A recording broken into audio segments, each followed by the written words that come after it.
Welcome everyone to another edition of Getting Techie with It. Today we are here to talk about our GPS and 411. Our goal today is to bring focus to your business. That is my number one objective for today's class. And we're going to do so through utilizing some tools here at Keller Williams that I've found help me do my job. Help me do that job, whether it's an agent or your market center tech trainer or any of the other businesses I run. I write GPSs and 411s for each of my businesses because I have to. Otherwise, I'm too confused. I'm not smart enough to keep it all in one place or all in my head. I use these tools to help bring clarity to my world, to help bring focus to my world, because I have lots of great ideas. And they're not always great ideas. As much as they feel like they are at the beginning, sometimes I learn they're not the greatest ideas, and we shouldn't spend more time on it. That's me losing focus. Right? That's not me focused in my GPS of knowing what I want to do. That's me breaking away from my focus, trying to solve problems with unique solutions instead of best practices. And we want to be in the world of best practices because best practices work all the time. Unique practices, well, they work sometimes for some people. What would be a best practice that we talk about all the time here at KW? Lead generation, absolutely. It's a best practice, and not just lead generation, but more specifically, we have a lot of tools around lead generation and when to do lead generation, how to do lead generation, and lots of best practices. You have to lead generate as a best practice. Does that work in anyone's real estate business? Yeah, it does. Does it work for all real estate businesses? Yes, that's a best practice. Now, a unique practice is something that works for someone, but might not work for everyone. And when we start participating in unique practices, there's no guarantee that it's going to work. That's why you don't see me up here telling you about shiny objects and, oh, yeah, go use an AI caller for your lead generation. You're not going to hear me say that. That's a unique practice that works for some people. There is no way that you've proven to me that that's a best practice, that it'd work for all agents in all markets, not a best practice. And I avoid things that are best or are unique practices that don't have a track record of success. Because here's what we know, y'all. Success leaves clues. It's not a mystery how people get to $1 million real estate business. We've done the research here at Keller Williams. That is the MREA book that they sat down with 40 different millionaire real estate agents in 2004. They're a little loud up there. Sorry, Zoom. Hopefully, Zoom, you guys can't hear that. There we go. Welcome, Elizabeth. Where was I at? They distracted me. 40 million. Where was I going with 40 million? 40 millionaires. And these were not KW people only. Right? They pulled anyone because in 2004, it was a lot harder to make $1 million in real estate than it is now. Does anybody know what the average price was that they used in the book for average commission? Close. 6,500 was the average total commission, not after splits and royalties, total 6,500. So these are people doing generally 300 plus deals or more in this market. And they studied these 40 businesses, asking them how they found their success. And that's how they got to the best practices.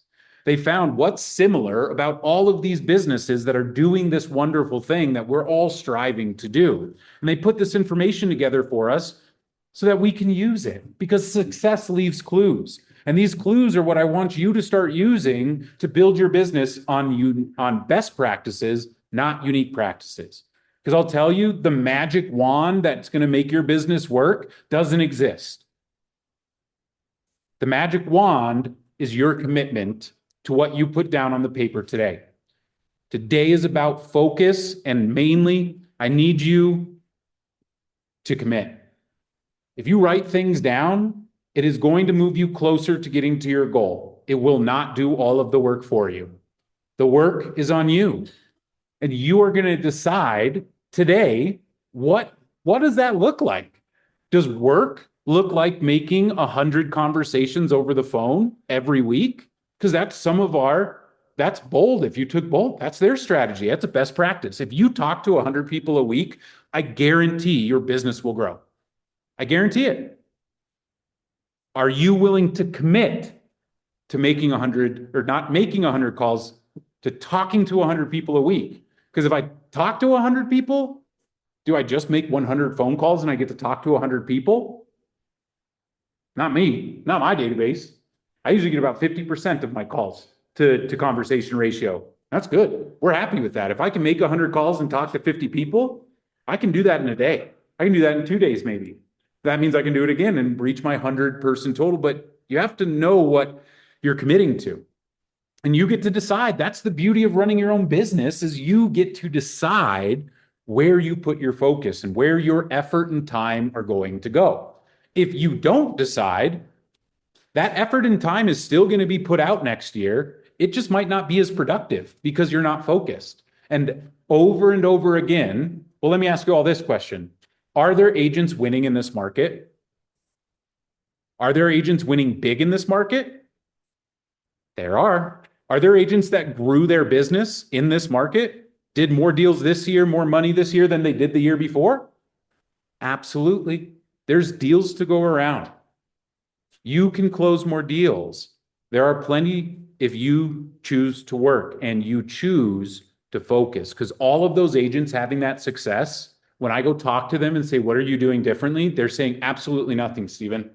We're not doing anything differently. We are sitting down on our foundations and we are focused on our market, our target market. They're very focused in their activities and who they are trying to attract. That is lead generation in a nutshell. Don't try and be everything to everyone. This market does not like that. This market, if you're trying to be everything to everyone, they look at you as no one. You're just another real estate agent in the crowd of 10,000. There's 10,000 realtors in Colorado. Realtors. Licensed agents total is probably double that, right? 20,000 people. If you're just everything to everyone, I can help you buy, I can help you sell. That's the extent of your value. You're not going to attract many people. That's not attractive because there's 10,000 other agents. Well, there's about 9,950 other agents that aren't going to say anything like that. They're going to be the same value proposition. But when you start getting focused and you're now the expert in an area, you're an expert in a certain market, you are specializing in a certain type of product, those focuses is where we're seeing success.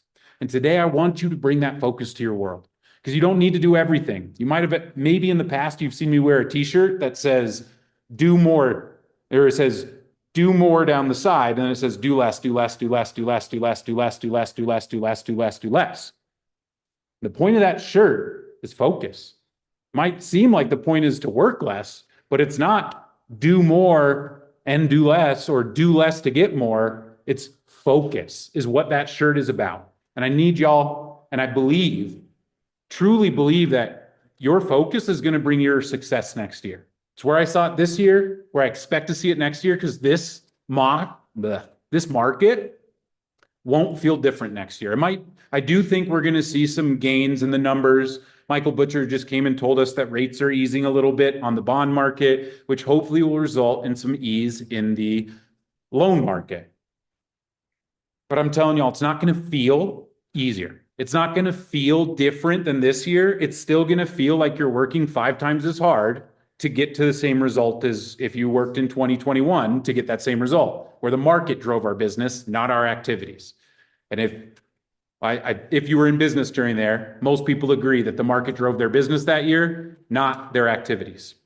And that's not a business plan. Saying, I hope that another pandemic happens is not a business plan, because I hope that's not your hope either. That's dark.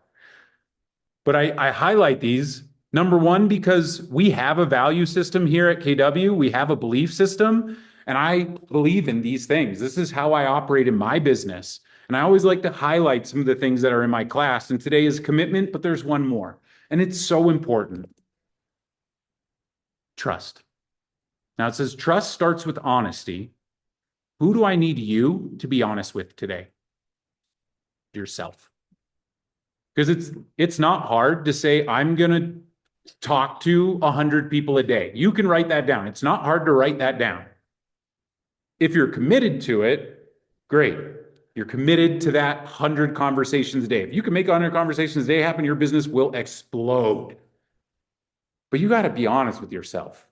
Can you make 100 conversations a day happen? That's a good 8 hours straight of lead gen, to be honest. 100 conversations, it's about 8 hours straight of just on the phone. And if you believe you can do that per day, go for it. I believe in you. But you need to be honest with yourself. If you have two kids and you're running a team, you have an admin, you probably don't have time to make 8 hours of lead gen and run the rest of your business and life as well. Be honest with yourself of what you can do. Progress is progress. It doesn't have to be, I doubled my business this year. I love to hear that. I love when agents want to double their business, but I'm very happy with 125% or 25% increase over the last year. That's a huge win for your business. Huge. It doesn't have to be massive jumps, but we do need to be clear on where we want to go. And this is not a goal setting class. If you haven't set your goals, I have a goal setting class online. I suggest you go through if you haven't set your goals. And the first, I'll just put a couple of points in. The things that I go through with agents is number one, we go through your lid exercise. You're defining what it costs to live your lifestyle, what investments are going to cost you for the next year that you want to invest in, and what debts you need to pay over the next year. Because when we know those three numbers, that translates to the profit that we want to get. But profit is not what we get. We want to make 200,000. Do we sell $200,000 in GCI? No, because we got to pay KW, we got to pay KWRI. We have expenses in our business. All of you have about a $500 to $1,000 expense bill per month with RE Colorado, office fees, E&O insurance. Like there's all of that needs to come out of the business first before you get your profit. So you need to figure out your lid. You need to analyze your expenses and get an annual number for your expenses, and you need to know your cost of sale. If you don't know what any of those words mean, how to find them, go watch my video where we explain all of it. Go watch Command Your Goals is the name of the class. We'll also dive into putting them into command, where we then take it a step further and break your goals down to conversations per day. It's a great class to go into. I also do this for teams individually for a price. So if you have a team that wants me to come in and do it for the team, I will, but you will get charged for that. That is not something the Market Center offers. This comes to you free. But I will do these things with teams for a price if you want to sit down with me and get a little bit more engaged with your GPS, your 411s, or just setting your goals. And of course, I also offer coaching as well. Unfortunately, all the coaching slots are filled right now, and I do not have any openings and will not be making any openings until next year, maybe in January, probably not. But if you're interested, let me know so that you can get on the newsletter and I can start sending you the newsletter every other week and getting that information to you. It's just simple stuff that I'm reading, talking about. I'm going to be starting a book club next year. So if anybody's on here, it's going to be a very simple book club, not a meeting book club, but you're going to know what I'm reading every month. You're going to know what I'm reading through the year. And I hope that encourages you to do this part of the business as well, because your self-growth is so important in this market as well. Your skills and knowledge are what will set you apart to be that expert for people. And so today, I want these words to echo through the class: commitment and trust. Be honest with yourself and commit to what you put down today. You can make it happen. Push yourself. I'm not saying don't put in tough goals. Don't make easy goals. Make one conversation a day. That's not going to get your goals. Well, unless your goals are like 50 grand, which cool. If that's your goal, 50 grand, but I'll just tell you, you need to make about $130,000 a year in GCI total to really live a life in Denver, because 130 will translate to about $100,000 in profit. And that's about what it takes to live here in Denver. Is about 100 grand a year is pretty minimal, not a big life, but you will kind of thrive, kind of, right? You're not living in the big forever home. I'll tell you, at 100 grand a year in Colorado, right? If that's your household income, that's a tough income. I know it because I'm a single income household, and it's not easy to live on under less than 100 grand a year in this city. And I live in Aurora, and it's still tough. And so that's why I say 50 is not bad if that's your world, but I'd be surprised if that actually fits anybody's world. If you did your lid and you showed me that 50 grand is all you need to meet your investment goals, pay your debts off, and live the lifestyle you want to live, I might have some questions at 50 grand. But if you're like, yeah, I live at home, I don't have any expenses, yeah, then maybe that works. But those are also the agents that I find it's hard to motivate those agents to want to do anything at all. Like they'd much rather just let the business come to them. And if it does, great. And if it doesn't, I don't have any expenses. Like, who cares? It's tough to motivate people because y'all don't do this for the money. I know that because y'all spend your money. Every time you get a check, you spend it. Every time. A big change for me happened when I decided that all my commissions were 50% of what they were. I didn't get to touch 50% of every commission. It just stayed in the business account. That's not my money. It stinks going from $10,000 checks to five. I gave myself that demotion. But that also is what drove me to do more business. Because now I knew if I wanted to build the business I want, I just need to sell more so I can run the financials the way it's supposed to. And because I'll be honest with y'all, I didn't pay my taxes for the first 2 years as an agent. And I also got to pay the government an extra $9,000 because I chose to wait to pay them for that time. Because I didn't know all this stuff. I didn't get this education when I started. I didn't start at KW either. And so I didn't get this stuff and I didn't know. And I needed that money because I was on a really bad split. And on my team, I closed 11 deals in my first year and made $39,000 closing 11 deals. Yeah, 35% split to me. That's why we left that office, and how I got to KW was there was a ceiling very clearly placed on our team, and we were not a team that was ready to accept a ceiling. That's how I got here. Right? We came to a place where there's a model to move through ceilings. Not just that we're going to help you remove them, but we have a path for you to follow to move those ceilings out of your way. That's nothing anybody ever told us. And that team leader now runs his own brokerage because he found so much success here at KW and then went and built his own brokerage as well. And still a dear friend of mine and a wonderful person. So now, you guys have all gotten my little spiel, and I hope that this is getting you in the right mindset of where we need to be. This is a serious class. This is you deciding what you are going to commit to, which is what is going to make your business reach your goals. These are the things that bring you back to reality. And I love what Gary says about this with goals. Goals are what you want to accomplish. And Gary says, I mean Gary Keller, if you're not connecting those dots. Gary Keller tells us the purpose of a goal is that it shows you how to be appropriate in the moment. Oh, I love it. Think about that sentence. I'm going to read it one more time. The purpose of a goal is that it shows you how to be appropriate in the moment. What does Gary mean by that?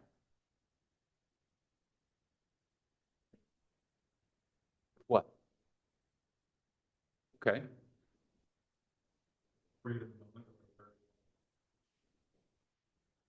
Somebody were to just pay you the amount of work necessary to get it, or you haven't made the money yet, so you lose it inside.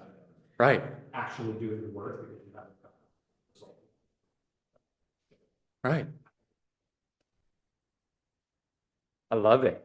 It's absolutely it. And I always think about this when it comes to scheduling and time blocking. How many of us use a schedule to help us manage our time? All of us, I hope. Hope some of us. How many of us, this is what I get a lot of. Okay.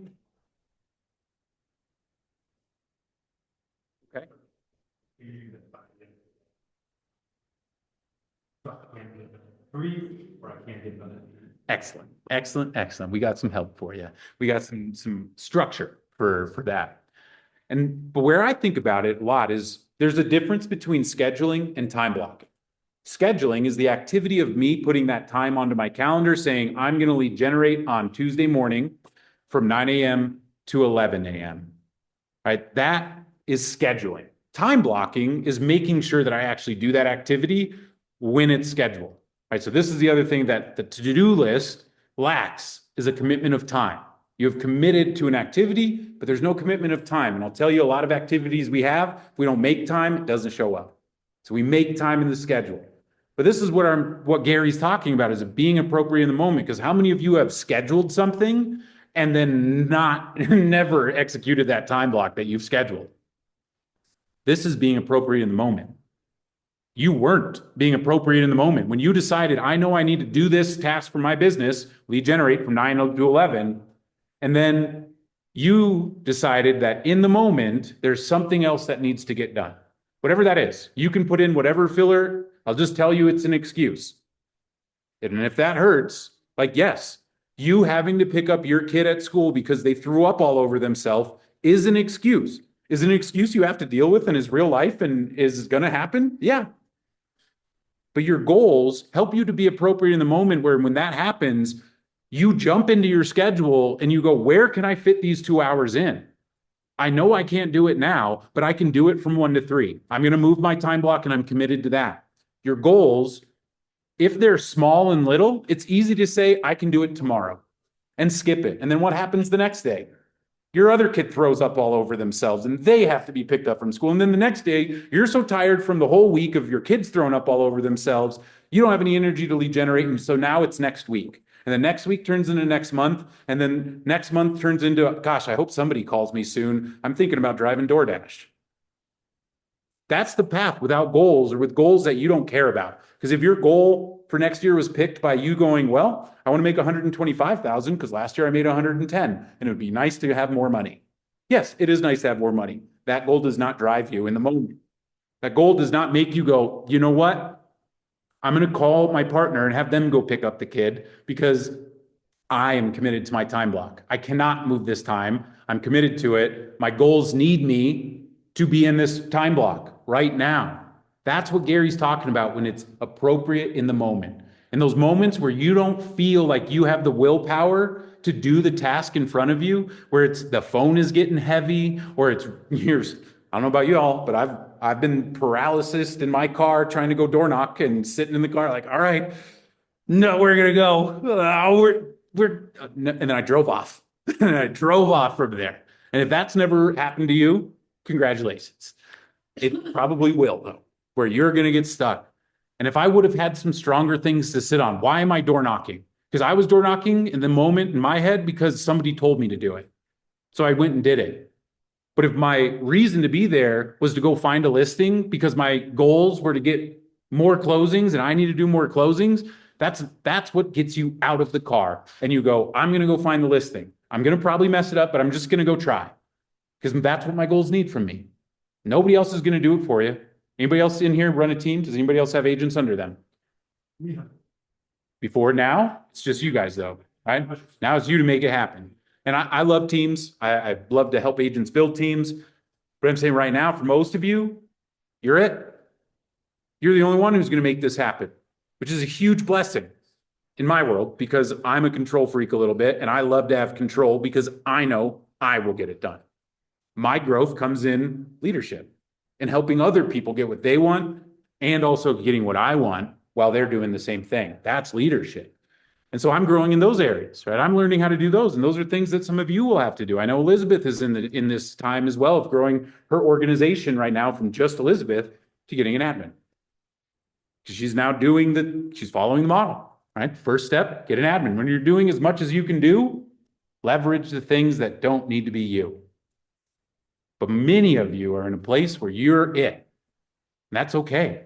Maybe this year on your GPS is to get an admin. I'm telling you, it doesn't just happen. It happens by you saying, I'm going to have an admin by June. And I'm going to do the production so I can comfortably put away X amount of dollars so I can pay that admin for 3 months without thinking about it or having to come up with that money. But it doesn't just happen. $3,000 just doesn't show up in your business account that you're like, oh, I saved an extra $3,000. That's so nice. It doesn't just happen. When we have intention, that's when we make things happen. When we have this and you post up your GPS, so every morning we walk into your office and there it is, staring you in the face, reminding you, what should you be focused on today? It's right there. It lives in your world. I'll tell y'all, for the first 2 years of real estate, when I was at KW, the background of my phone was my GPS. So no matter what, I was going to look at it because I knew I'd look at my phone every day. I'm going to be reminded of what my focus was when I'm there. Now, GPS, goals. What's the P stand for? Priorities. These are the priorities in your business that will help you reach your goals. There we go. The key things you will need to focus on that can achieve your goals. And strategies. This is where the rubber hits the road. This is the actions. We're going to talk specifically about how these actions should be written to make sure that it keeps you on pace, okay? Each of these strategies should ultimately move the needle forward for each priority and help you achieve the year-over-year growth that you want. Now, GPS sounds easy. It's not. So we're going to break it down. I want y'all to start off with by grabbing the GPS plan. This one here on the Zoom file, it was called the printable GPS plan. I have some for you guys right here. Of course.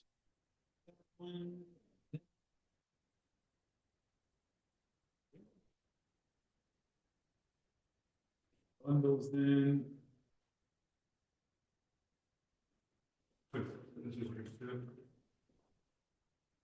Right. All right. So first thing we need to break down is your goal. So I have a couple of examples of goals, and you'll see that they say level 1, level 2, level 3. And these are just simple ways to kind of organize the presentation today. Level 1, I consider an agent doing under 15 deals. Level 2 is an agent doing above 15 deals, but less than 30. If you're doing above 30 deals, that's when I would say you're into level 3. Okay? Not a big deal where you're at. You're going to see somebody who has a level 1 GPS, and then I'm going to show you a solo agent that is closing a lot more than 11 deals, and you will be surprised because this is not a GPS I wrote. This is a GPS that another agent that one of our MAPS coaches, and they shared their GPS with me for this class. Ooh, I'm excited to show you this one, but we'll save that for a moment for later, and we'll tap into goals. So for my level 1 agents, if you're newer for me is first 3 years. Most likely you're doing less than 15 deals in your first 3 years. If you're not, congratulations, that's friggin' awesome. You may be up to level 2, that's cool too. Level 1, a very common level 1 goal is gonna be profit driven. I wanna close 11 plus units by the end of the year. Unit driven, GCI driven. Usually your solo agent doing less than 15 deals is gonna be very profit driven. All right, I want to make X amount of money this year, and then our priorities are going to be stacked up to support that. Okay, so for my newer agents, my 15 deals and under, keep your goal very simple and clear. And if you need help on knowing what that number is for profit, that's what the lit exercise is for. That's what that is giving you the profit for your business. Okay, now level 2, if you're not at level 2, either in deal count or structure, level 2 agents I usually see have an admin or at least a virtual admin. Maybe. Level 2, your goal might be increase GCI this year by 25%, grow the money in the business. And goal 2, higher leverage, VA, part-time or full-time admin.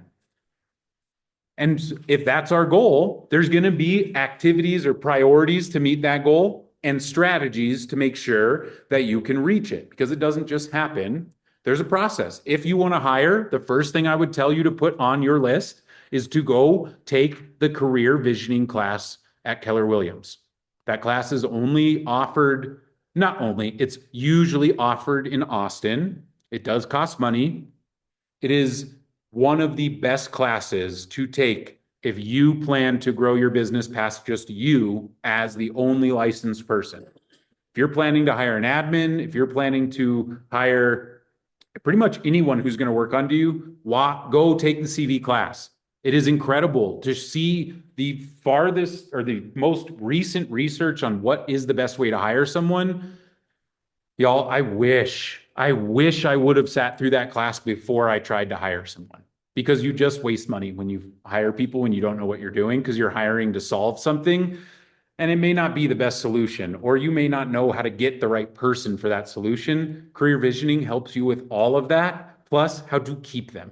Not just how to hire, but how to keep talent as well. So career visioning, if you're planning to grow the organization of your business this year, that's got to be on your list, because you'll sit there and be like, holy buckets, I had no idea what I didn't know. And this is a lot, and it is a lot, but it's going to help you make good decisions. Let's take a look at a level 3 goal as well. Level 3 goal. This is somebody who's closing more than 30 deals, sometimes more, even more than that. Usually this person, they're running a team where they have a buyer specialist at the very minimum, which means they have a lead admin, they have a transaction coordinator, there might be a listing specialist in this team as well, where their goals might look something more like hire a buyer specialist, do 2 new projects for the team per month, and then have $200,000 in profit. Because when you start bringing other people into your team, you're hopefully spending less time. And if you can make the same amount of money spending less time in your business, that's a huge win. That might be more important to some of you than making more money, is getting more time back. And that's great. That if it's your goal.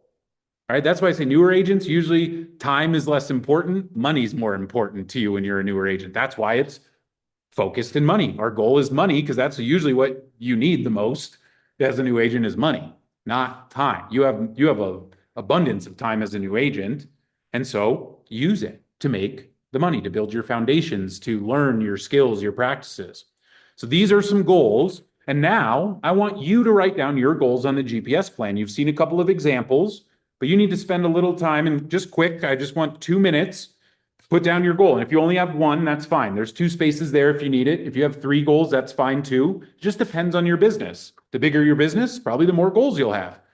If you are a newer business, I would suggest 1 goal. Focus. Remember, goal of today is focus. If you've never done this before, start with 1 goal. The one that's behind there says close 11 plus deals. Or units is what it says. And it could be a unit target. It could be a profit $ target, 100,000 in GCI, 150,000 in GCI, 100,000 in profit. Those are different numbers, but you need to be clear on what it is that you are putting in there, and it should mean something to you.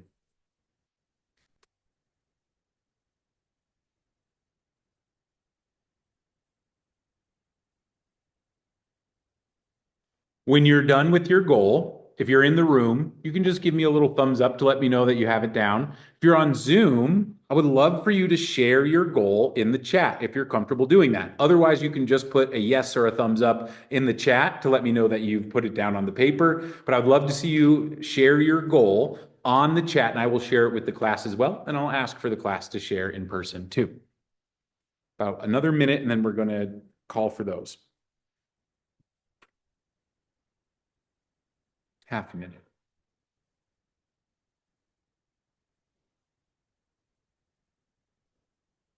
And I do see some people typing on their computer. If you didn't realize already, these documents are all available electronically, that they are active documents that you can come in and type in here if you prefer to type. So if you like to write, we have the written ones. I'm a writer. I like to have these so I can write on them. Some agents are really like the digital version. So you have both if you want them. GPS. GPS. One that says GPS. 4-in-1, we'll do at the end. We're going to walk through the priorities, then we'll walk through the strategies as well. So just goal right now, and then we'll walk through each one. So you'll get some examples of priorities next, seeing what other people have done, and then you'll write your priorities. And then we'll look at some strategies, and then you'll write your strategies. And then we may or may not get to all your strategies for the day. That will be your homework, is to finish your strategies if we don't get there. But we're clipping along at a good pace right now. All right, let's get some goals. Pete was brave enough to share his goal with us, 300K in GCI and an average of 1 unit, average of 1 million, sorry, an average of a $1 million plus sold price. So he has 2 goals that I'm hearing, 300,000 in GCI and increase his average price point, right? And, you know, Pete, I might push you to say, is that across both buyers and sellers, or is it specific to buyers or to sellers? All of those answers are fine. I just am curious to know where is the average price point kind of both. Yeah. So overall, he's trying to raise up his average price point.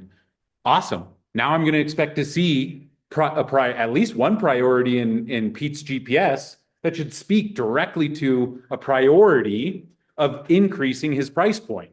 Okay. And then there's going to be strategies underneath that priority to increase or to meet that priority's needs. Okay. Savannah shared close 10 plus deals and make 100 plus new connections with fellow agents and clients. I love to hear numbers in our goals when they're measurable. You know, grow my business is not a goal I like to hear. And it's not measurable. It's not specific. I can't tell you if you did or if you got an extra 10 cents that year. Did you meet your goal? Maybe, probably not. Probably not if you only made 10 cents more. If you made 100 grand more, does that meet your goal? Some people, the answer is still no.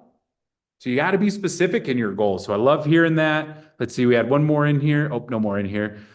Let's share some goals in here. Does anybody like to share theirs? Please, Priscilla.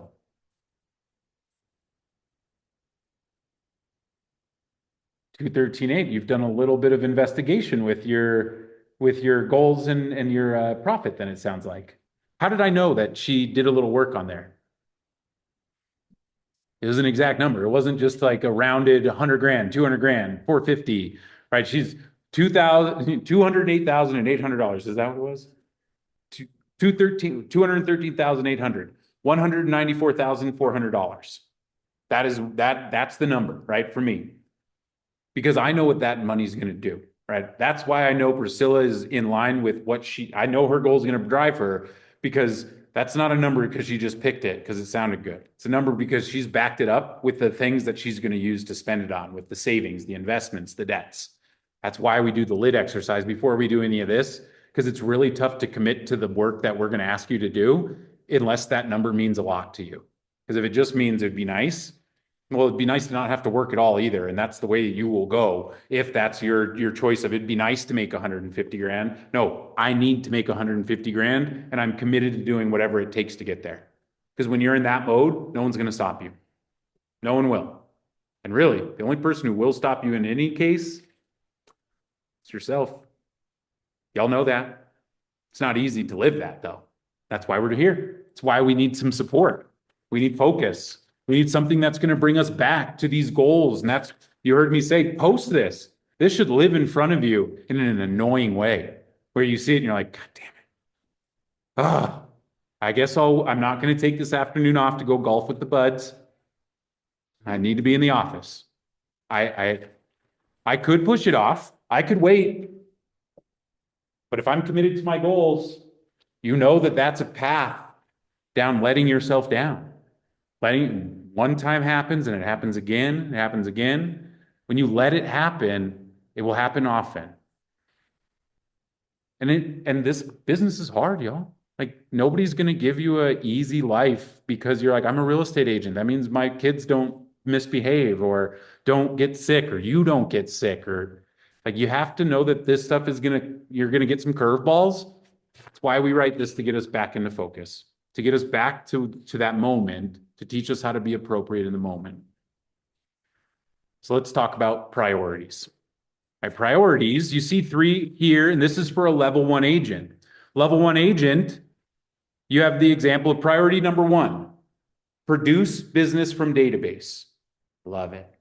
Priority number 2, grow database through open houses. Priority number 3, increase professional skills and knowledge.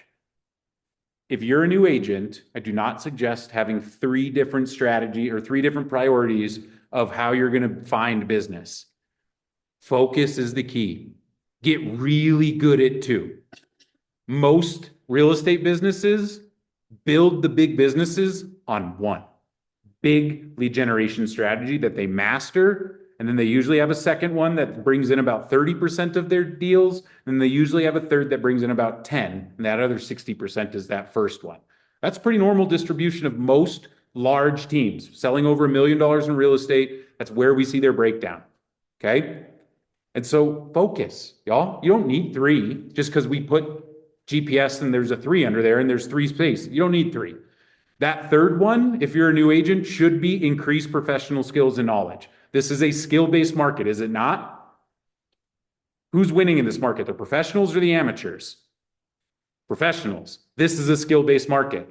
Your skills, people are expecting you to be the expert. They are looking for your help. If you don't know how to analyze the market, if you don't know what InfoSparks is, if you haven't read the Shift book and read Shift Tactics 7, if you haven't watched my class from earlier this year about pricing homes and talking to your sellers about it, there are tools and resources to help you. And these are the things that professionals do.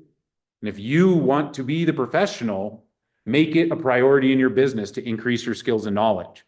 And then you're going to see the strategies and what they look like. And here's one of the things that blew my mind. A little story. Yesterday, I go to one of our MAPS coaches at my other office. Anybody know Ali Van Westenberg?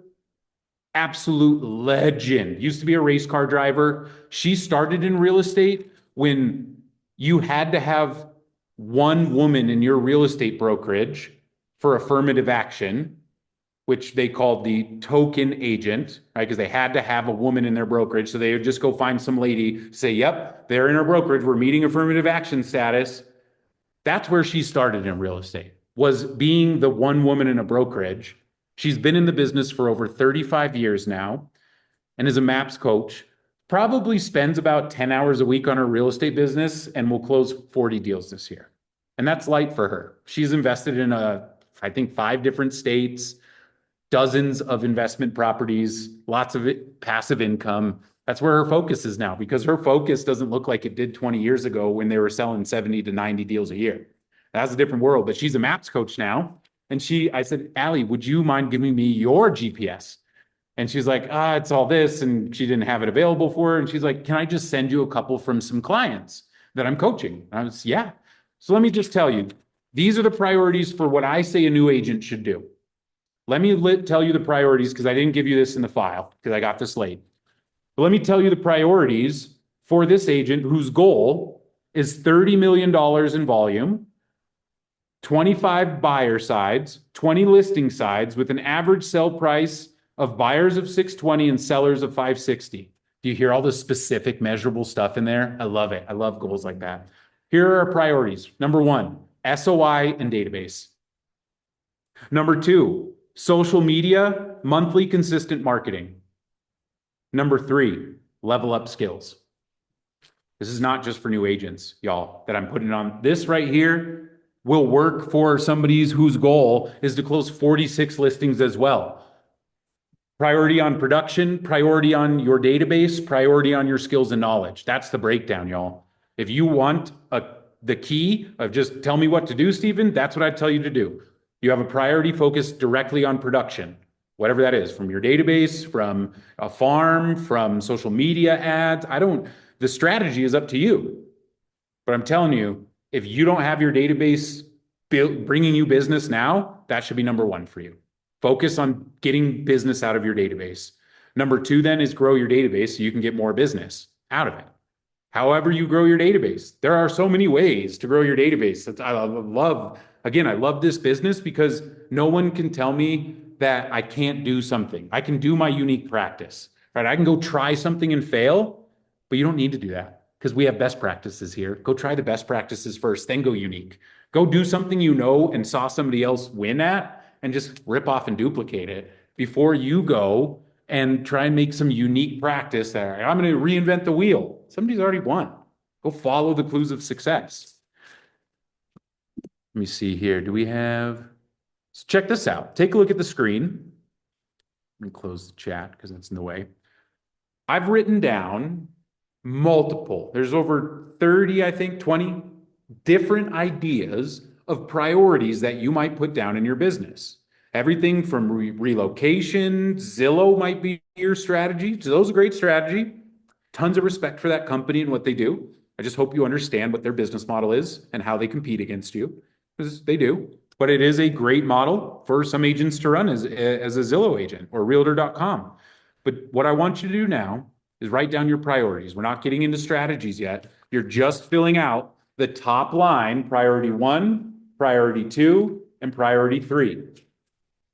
Just the priorities. You can pick from the list if you're like, I don't know what I want to do. You can pick from up here. If you know what you want to do, put your priorities down. I'll give you guys about 5 minutes to do so. Priorities on your sheet. I will be asking you all to share some priorities as well. So just prepping you for that. Tim?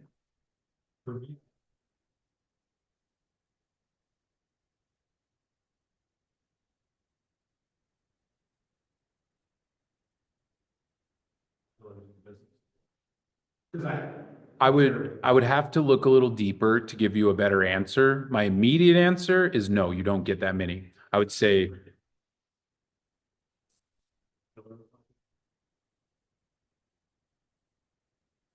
and so that might sound like well, like I said, we might have to see it for me to advise a little bit better, but I will tell you, I write multiple GPSs, right? So I write one for my training business. I write one for my coaching business because I'm involved with both. But if I try and mash them all to one, I start losing focus, right?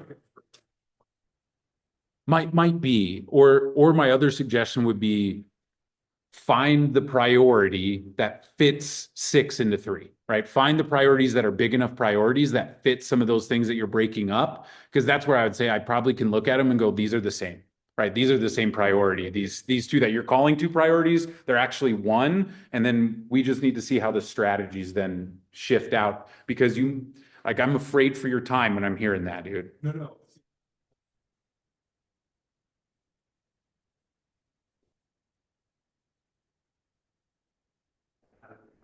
Gosh, it sounds like you're focusing on your top 20%.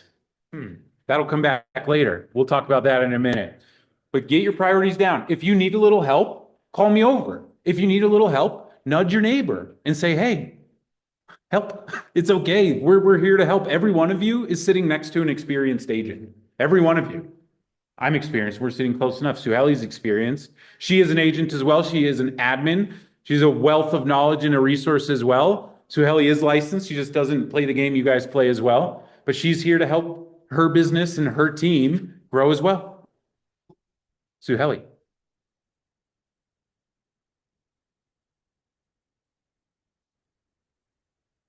Oh, events, music to my ears.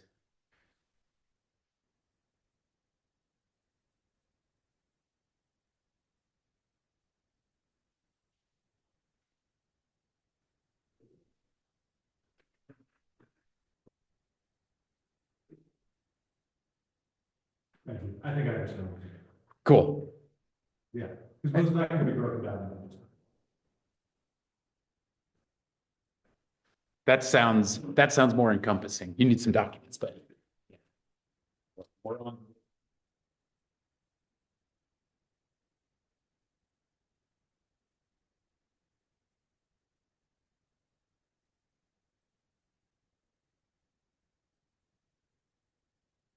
You look like you're getting close to her.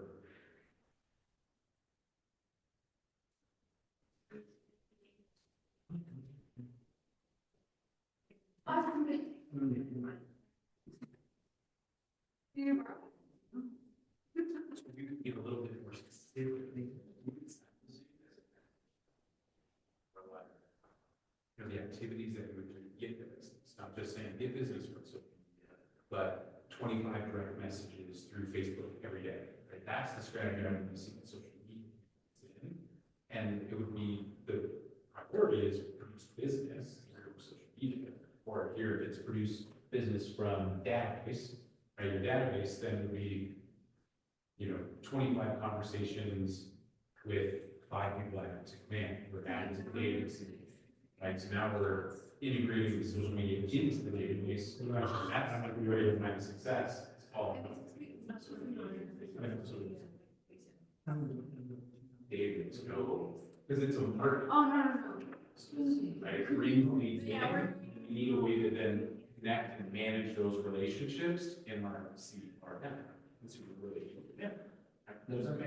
But yeah, databases, we use social media to bring and grow the database. That might fall into the grow category, that social media is a tool to help grow your business, which the database is what's going to produce the business from the growth produced here. That makes sense? Of course. Do you need both or just the GPS? Yeah, if you need a new one, totally cool. I will hand you a new GPS because it's really easy to go, oh, I'm way off. Let me start over. It happens. It happens every class. Every time I write these, somebody says, oh, I need to start over. I'm off here.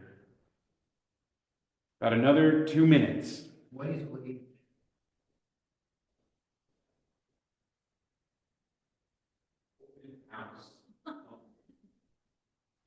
There's a limited space on the screen, man. I can't just, I tried to put as much information as I could up there and keep it legible that you guys could see it. Because are there more priorities that are missing up here? Yeah, I didn't list all of them. I don't think I could. your business is yours and your priorities will align with your goals and your talents and your skills and your knowledge.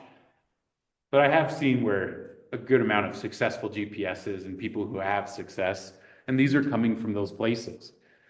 Right? There are agents that build big businesses off of expired and FSBOs. It's just not me. I'm not that agent. And that's okay. And that's perfectly fine. Hill used to call expireds and FSBOs, and you had success with it for a while, but that was a whole different market and a whole different, that was, that was a much different time for Hill. And now, do you have any interest in doing those calls? Yeah, it's not where his business is anymore, and that's okay.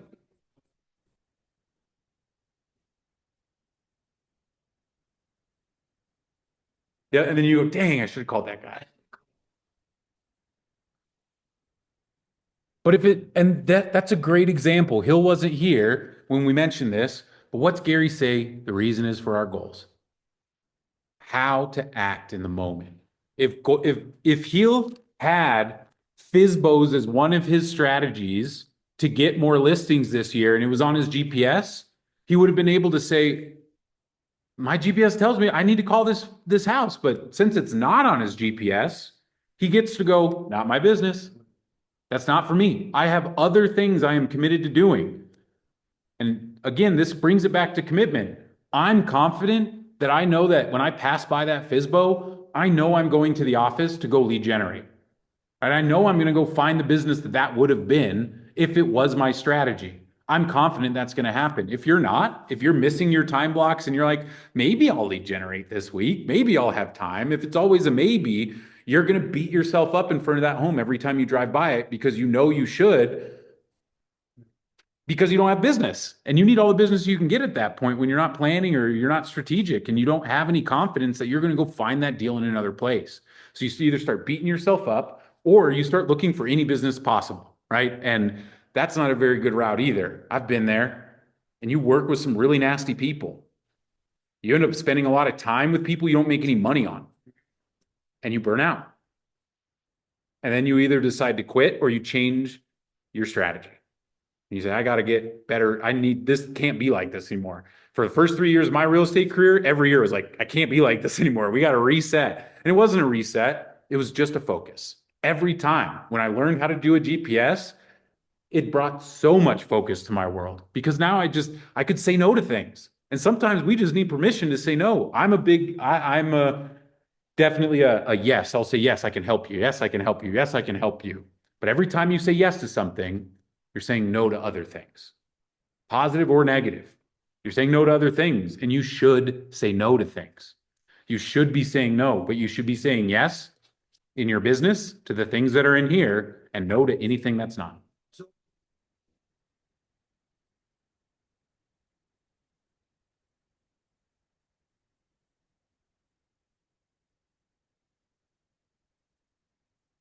For some newer people, education is like, you get your license, right? Nobody knows how to build a business or close a deal. You know how to write a contract and meet by the end of your classes. So I think for that, it's more geared on new agents to even learn. For some people, loan programs, how to sell a house. This is what I have seen, sorry to interrupt you, but this is what I have seen with new agents. And luckily, I got lucky, we didn't have to in the beginning, but it's like new agents go to education. 6 months down the road, it's still education. And it's like, you know what? When I was in Remax, like coach agents, and they're new, they give me only the new ones. And I said, we're going hand to hand, and I know those. But I don't know how to, you're gonna learn. And then 2 or 3 knocking on neighborhoods. I mean, we knock $200-300 a day, and it's like they got the confidence, and within a month they Is are the the contract. education going with you? Well, no, Right, for the agents to know what to say is going with somebody. yeah, but no. So I think For it a goes new hand in agent, hand, getting education, yeah, and it has to knowledge be. is not power, applied knowledge. Yeah, So you have to know what you're gonna do and or say, even if you haven't done it, doing it is gonna be better than knowing how to do it. it's like, But how many agents, we have an 86% failure rate, right? In the industry, 2 years, 86% of people gone, because they don't know what the hell they're doing. well, yeah, no, that's exactly what happened. But what you do is like, you teach them how to grab a client. And from They there, can talk. yeah, That's the first step. everything is teaching. That's what I'm saying. Yeah. What I don't see right is that somebody spent, months and months, and they don't have a client, or they have a potential client. But that's not the knowledge part, that's the application. Because if you learn something and you don't apply it, you can't teach somebody to apply. Yeah, I mean, I got. So let me talk a little in the intention. It's vague for a reason. And I think you can, if attend education events is a priority for you, depending on where your business is at, that might mean for your own knowledge. Now, me in a place, I attend education events now 100% for my knowledge, but I'm not going to family reunion only for knowledge in February. As an experienced agent, what else am I going to look for down there? Connections, referral partners. That's a whole different way to look at that strategy. If that's where your business is at, is you're attending events to grow your relocation business, to find your language support in other states or whatever it is. That's like, if I want to grow my relationships with agents, go to where agents are. Where do agents show up? Education events. So it makes sense that that's my priority, where I'm increasing my knowledge and skills while also being able to build my database of agents for a referral business, right? And then that might mean one of my strategies might be having a agent to agent newsletter that goes out every month. Or I might be DTD2ing all of those agents, making sure I talk to them 4 times a year and bringing value to them 4 times a year, discussing what's happening in the Denver market. Because I know if I had a partner in Chicago and they called me once a quarter just saying, hey, Steven, it's Mark out here in Chicago. Just wanted to let you know, buyers are up, sellers are down, our market's doing this and that. If you have anybody that needs their agent, I'd love to be the first one you call. Right. And I wouldn't even say that because I build better relationships than I'd love to be the first one you call. I'm only calling them if I'm their referral partner, right? Because these conversations for me start with, are you looking for a referral partner in Denver? If they say no, I'm like, cool, have a good day. Goodbye. Like, we're not talking again. I don't need to convince them to find me better than someone else, because I can go find some other agent that's like, I need one. I need somebody in Denver I can trust. Right. And then I'll go build the relationship to earn that trust and then give them a really good referral package. If this is a strategy, it's not, oh, I do 25%. It's 25% first deal, 10% for every deal after that. Or there are much more advanced and better systems for the partnership that other agents are running. And you're competing against those agents who are like, I'll pay you indefinitely for this person because I'm going to follow up with them in my database. Like, Sean Ewers is who would be my referral partner in this office because I trust him to follow up with people. He pays out percentages for every deal into eternity, and they go down as they go. But if he does if they come in and they sell a home, buy a home, and then 3 years later sell that home and buy another, Sean's paying me as the referring agent from 8 years ago on every one of those transactions. That alone tells me you can track all that and make sure it happens. I can trust your systems and models. Now, this is the person I want to work with. And that's who I'm looking for when I go to an educational event, is I'm looking for the person who shows me these things, right? So we're getting a little off topic here on a specific priority, but I hope that helps a little bit just to, when we dive into a priority, do you hear the excitement in my voice when I talk about these things? Oh, you're not listening, bud. Take those headphones out of your ears or turn up the hearing aids, if that's what those are. I get excited because I know it works. And also, you need to be excited. When you write these things down, if you're going, build my database through open houses, that sounds miserable. I hate doing open houses. If that's how you feel, erase it. Like, you're not going to do it. You're not going to commit to something that makes you feel that way. You commit to the things that make you jump out of your seat a little bit, that you're like, oh my gosh, I'm excited. We're going to run the best freaking events. Like, I see agents get so pumped about events, and I love it because it is a great way to run your business, and it can be really fun for some people, and they don't feel like it's work. And I promise you, if you jump out of your seat with your priorities of, I'm so excited to start building this, to start getting into this, and I don't know it all now, but I'm going to do the work to find out what I know. I'm committed to this. When your priorities make you feel like that, I'm confident you're going to go win next year. But if they don't, I'm losing confidence as the moment continues, because it's easy to feel my energy and get sucked into my energy around some of these things. That's purposeful. I'm trying to get you guys energized around this, but you do need to find it in yourself that what you put down excites you. Because if it doesn't, you probably aren't committed to it. Get a therapist, get a coach. To honestly is get a coach. If you, I mean, that's the truth, Gil, is if you're seeing that you're having trouble deciding on some of this stuff, it means you're missing something, and an outside perspective is the best thing to get when you're missing something. What is going on with Zoom right now? I don't know. It just shut my share down. My Zoom got the zoomies, so true. Oh my gosh, I have a French bulldog who gets the zoomies every night. She's like a little bowling ball of destruction at night. It's so funny. She's my baby. Creating passive business income. Could be that if that's priority in your business, that would be probably around investing in real estate, right? And passive income investment is one, long-term hold, short-term hold, fix and flip. So many different.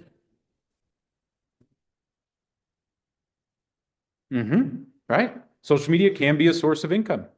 I don't know how passive it is, because if you stop doing everything you're doing, would that money continue? If you're, Yeah.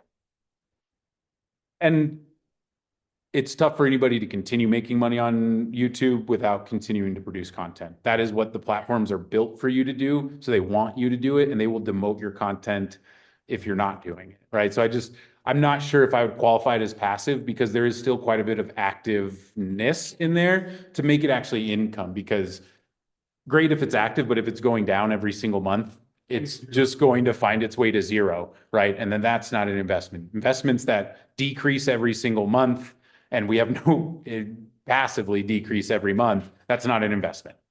If there was a way to make it so that it still was growing, right? I'm looking for compound interest when I talk about passive income, right? And it's tough to compound that income.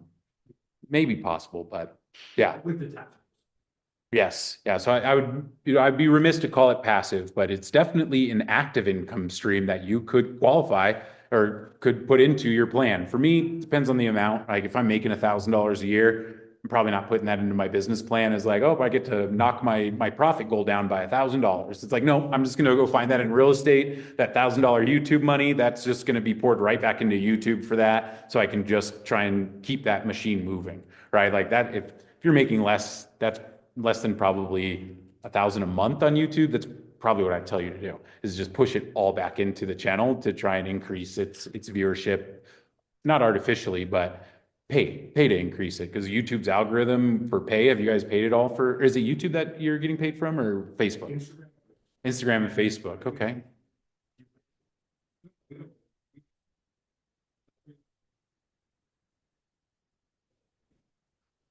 Switch your profile to a digital creator.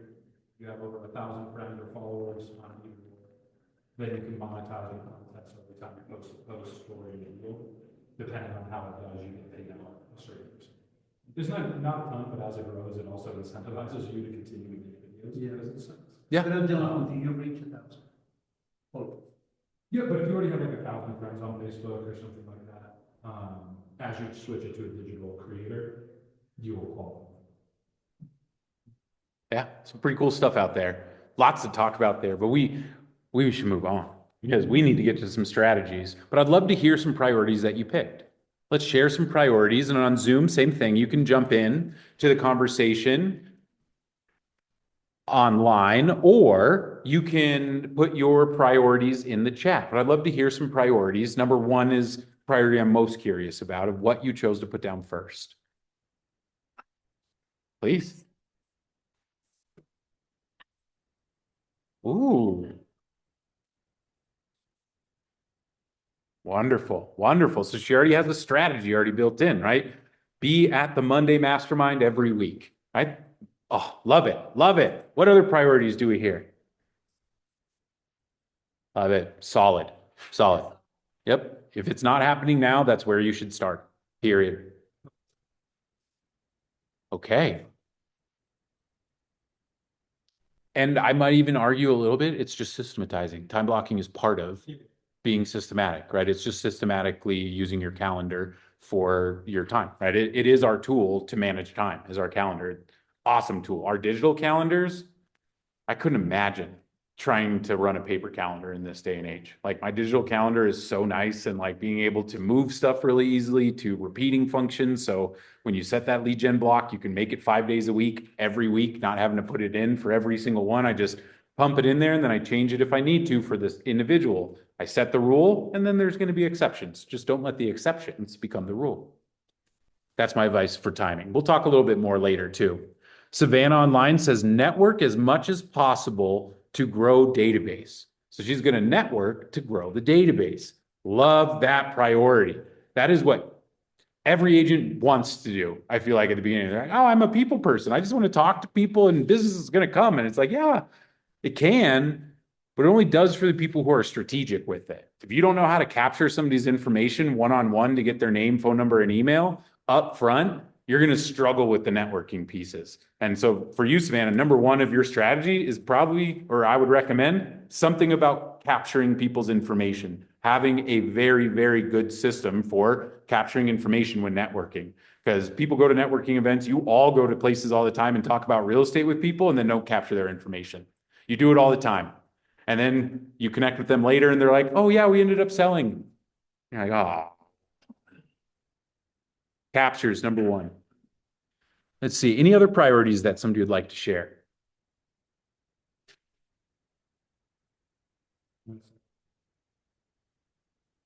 Say it again. Ah, getting an admin. Yes, yes. Are we VA? Are we in person full-time, in person part-time?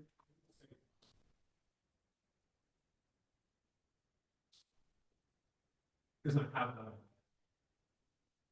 or, yeah, virtual assistant, but my problem was, is I didn't have a system to put them into, so daily tasks were sporadic, clear cut, so I need to make it.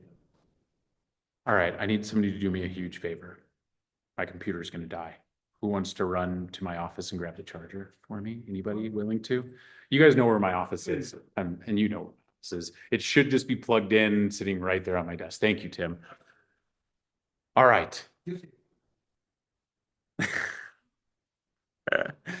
All right, so we talked about our goals. We talked about our priorities, and now we need to get into the strategies. What actions are necessary to achieve that priority, to grow your database through social media, through open houses, to produce business from your database? What are the actions that you need to do? And here we need to get very specific.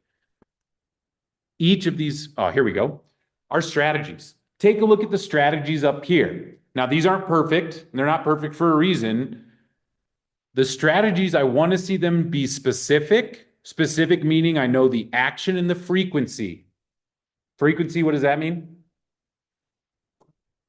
How often? How often is it happening? Because if it just says call my database as a strategy, I see the action, I don't see the frequency. And when you have an actionable and frequent strategy, I should be able to measure that strategy. For instance, number one in the list on the screen, call SOI 4 times per year. Is that measurable? Is it specific? Yeah. Who am I calling? SOI. How frequent? 4 times a year. Love it. That's what I want to see the strategy as. It cannot just be call my database. That's not enough. You need to be able to measure these strategies. Number two, email, newsletter, and holiday celebration monthly. This one's. I have a big block. I hope this charges. That'd be old.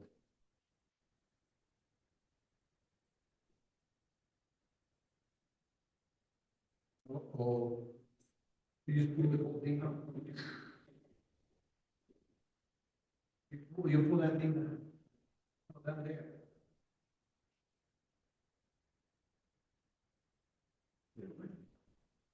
There it is. Okay. Whew. We'll see. We got the TV back on because the TV, yes, we're charging. Yes, thank you, Tim. All right. Email, newsletter, and holiday celebration monthly. Is that specific? Is it measurable? Yep. Every month, 2 emails should be going out. 1 newsletter, 1 holiday celebration. That one, remember, our market center supports you with that. We give you a newsletter and a holiday email every month. It takes 5 minutes. When you get consistent with it, it takes 5 minutes to make sure those go out at the month. 5 minutes.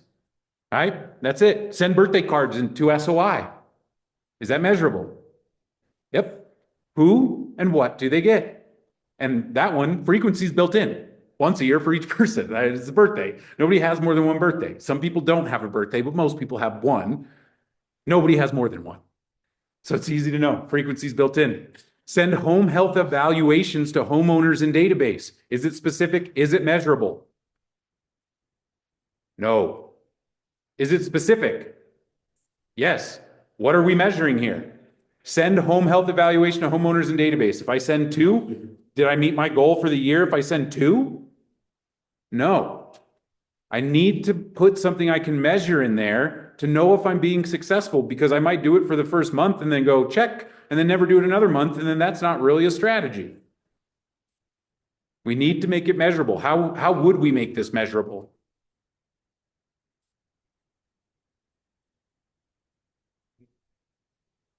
There we go. On home anniversary, we like to do it the month before their home anniversary because they're going to get a home anniversary card and a call. So if we don't talk to them when we send out the evaluation, because we try, but sometimes people don't get back to us. Well, they're going to get a card and a call a month later for the anniversary where we're going to try and follow up again. All right. So we try and just set it up and make sure that we have a system to know, well, who are we doing the home evaluations for this month? Well, it's for everybody who has a home or a home anniversary next month. That's our list. And well, okay, we have 8 this month. That means I need to do 2 a week. And so then I go into my 4-in-1 and I know 2 home evaluations a week. Measurable. Okay. That's why I left that one like that, so that we could talk about making it measurable. 2 client events, specific and measurable. Measurable, definitely. I would like more specificity there. I would just like to see something about the events. Run this client appreciation, 2 client appreciation events. Run 2 giveaways. Run just a little bit more than just events. Because sometimes we can give ourselves excuses on what an event was or wasn't. At this market center, we host events for you to participate in. 2 is a automatic commitment for me. Like, you should be able to do 2 events, and it is the best way to collect information in bulk.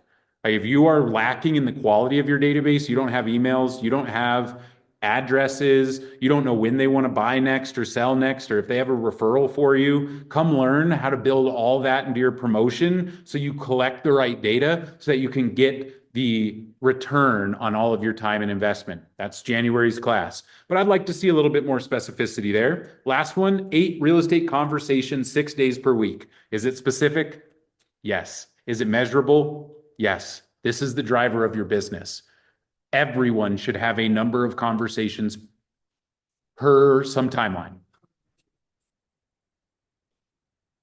Well, it's 8 real estate conversations, 6 days a week. So 6 days a week, I'm going to have 8 real estate conversations. I can measure how many real estate conversations I have each day, and if I did it 6 days a week.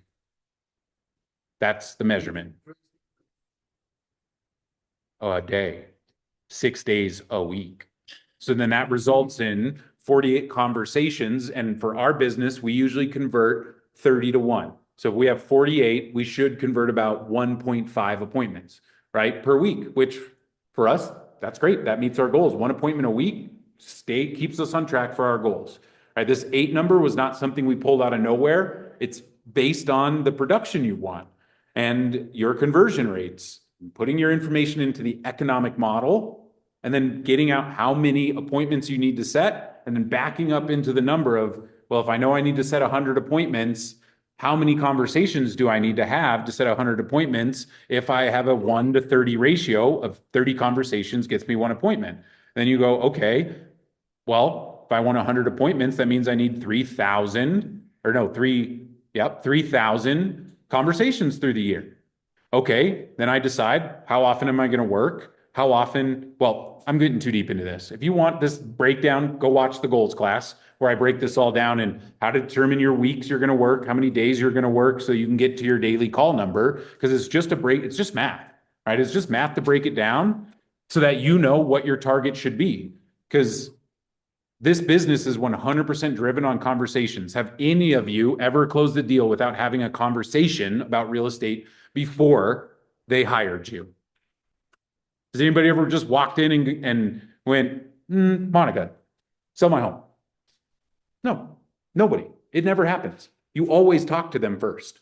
So go create the conversations. It's rare that those conversations will be, oh, hey, I've been meaning to call you. You want to come list my house? They happen though. I've seen them happen. I watched an agent get a phone call for a person going, hey, thanks for the birthday card and brownies. I'm ready to list. That week, he had a $1.3 million listing go out because he sent somebody some brownies. They called him and said, hey, thank you. We're ready to list. Those are wonderful.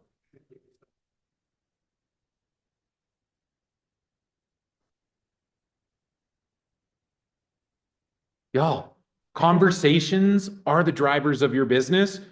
Create them with intention. Bring the value to the conversation. Know what value, like 8 real estate conversations a day doesn't just happen because I hope they happen and people are going to call me. No, I'm going to say, okay, we have an event in a month. I'm going to call all of my people who didn't attend an event this year and talk to them and see if I can get them to the event. Or maybe I'm calling like first quarter, 2 questions I'm asking well, 1 question I'm asking everybody. What's your real estate plan for the year? Second question that I'll ask all homeowners, have you gotten your tax statement from the county yet? If you need to appeal that tax statement, please call me. Right? For your homeowners, that's a huge value add that all of them need help. There are many neighborhoods that lost value this year, and those tax statements will not reflect that. They will spend more money than they need to if they don't have somebody like you in their world to say, hey, if we might need to look at that if your taxes go up this year, but all of the properties I've been sending you seem lower than this year or last year, we might need to appeal your tax. I don't know what it's called, statement, whatever they call it from the county. I get one every year. Tax evaluation, that's the right word, right? That's the conversation in January, February, and March. What's the real estate plan for the year? And if you're an owner, let me know how I can help here. Be on the lookout for this. I can help if it doesn't seem right. And we can. We are, like, it tells them on those things, you need to contact somebody who can give you a price evaluation for the home. And guess who that is? You guys are legally allowed to do that for them. The state looks at you as a professional that they trust to do so, and you're getting ahead of it. So you're not hearing about our mortgage went up $400, Tim, and we can't stay here anymore. And then you look and you're like, it says your home is worth 40 grand more than it should be. And I looked at mine this year and it's worth 40 grand more than my home should be. My market dropped 10% this year in my neighborhood. Yeah, it doesn't mean it's going to work.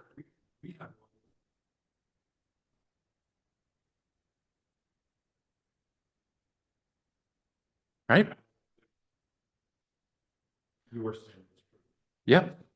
And the consumers don't know this. And honestly, it's not really what they're thinking about, right? That's why they hired us. They didn't know they hired us for a year later to tell us and keep bringing value to them. That's what gets them to come back is when they're like, wait a minute, you're not making any money off of me anymore. Why are you helping me?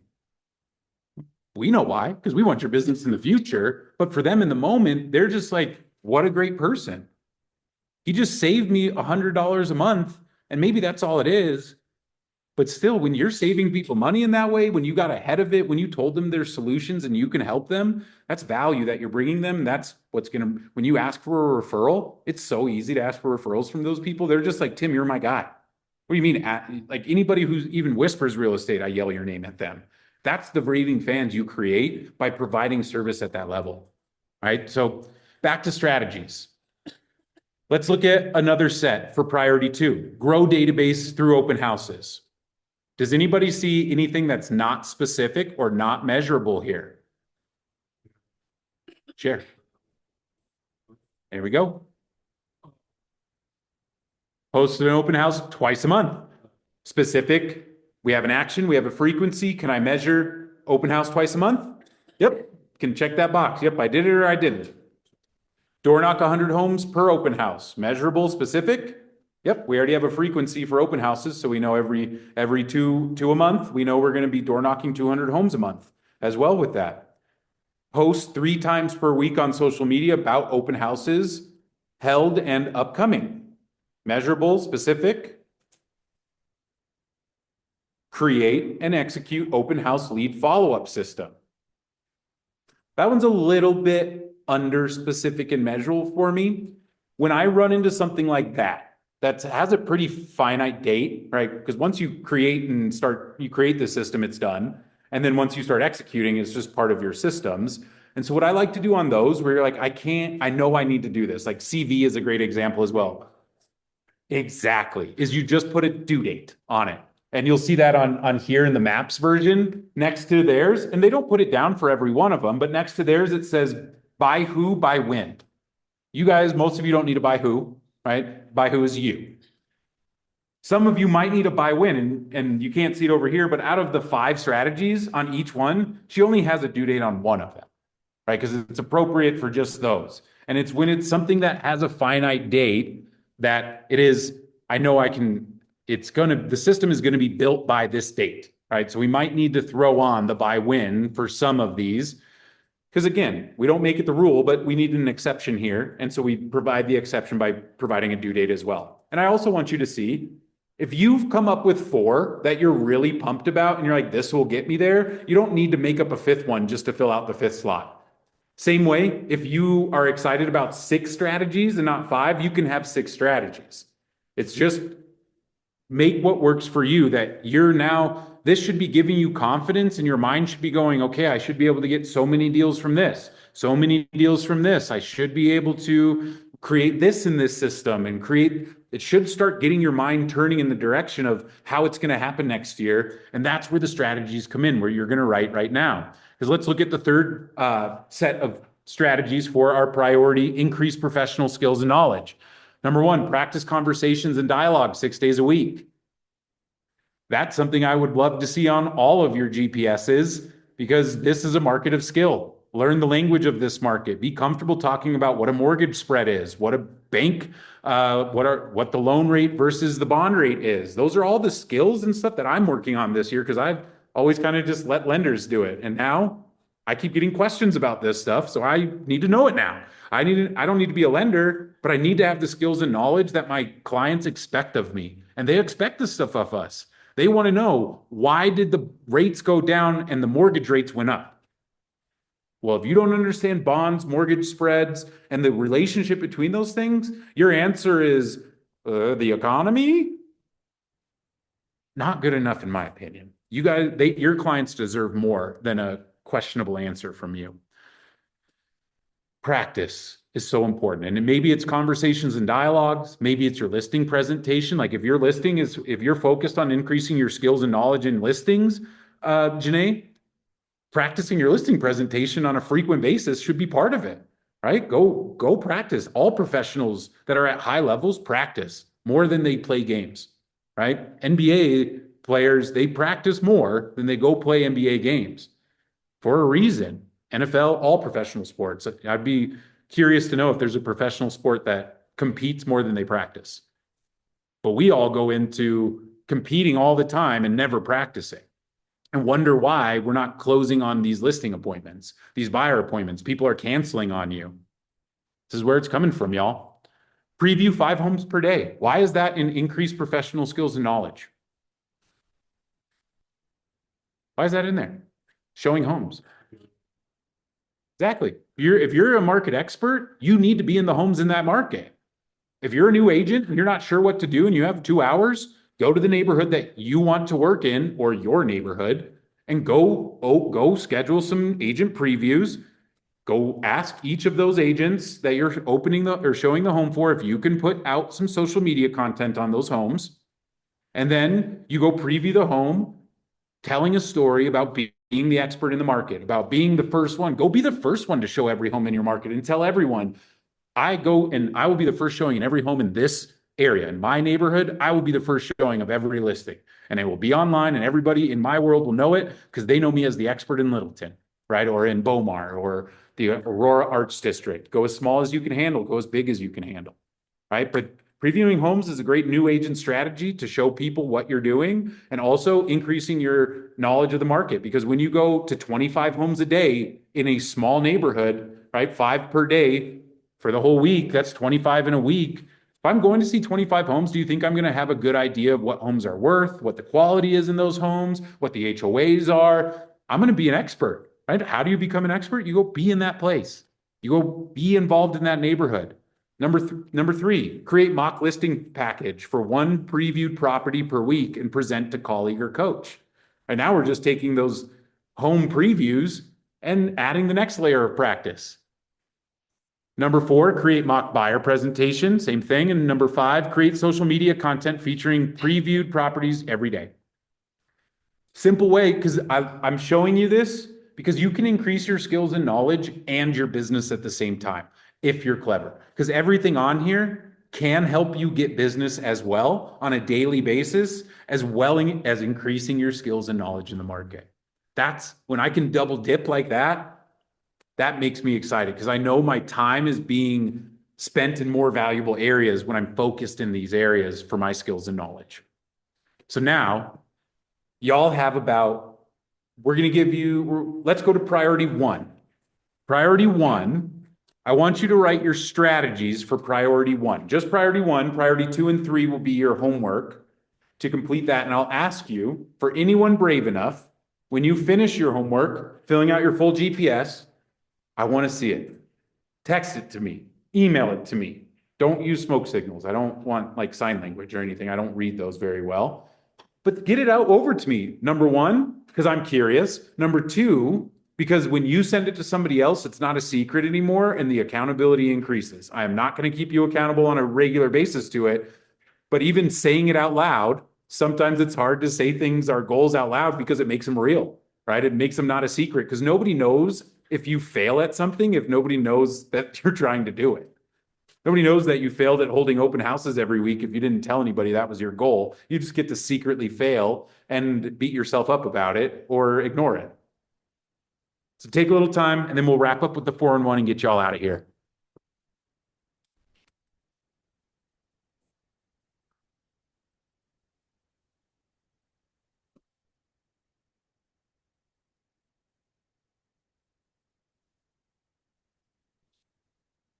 Yeah, I feel like the bottom, like the repeat referral business is a strategy.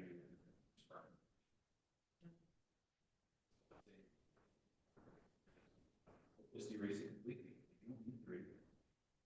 Number one is going to get you to your goals. And what's your third priority? Ooh, yeah.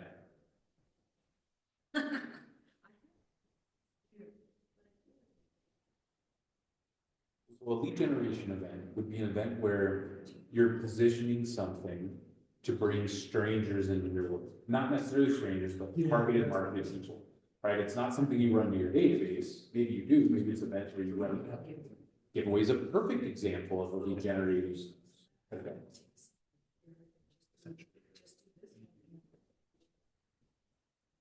That might be your focus for the year. Right? I think that's the best thing for you, Monica. You've tried so many different things over the last 6 years that I've been working with you. And I don't know if anything's stuck but your database. And so why do anything else? And it might just be one. Like there's nothing wrong with just like how many people are in your database? 7-ish, 700?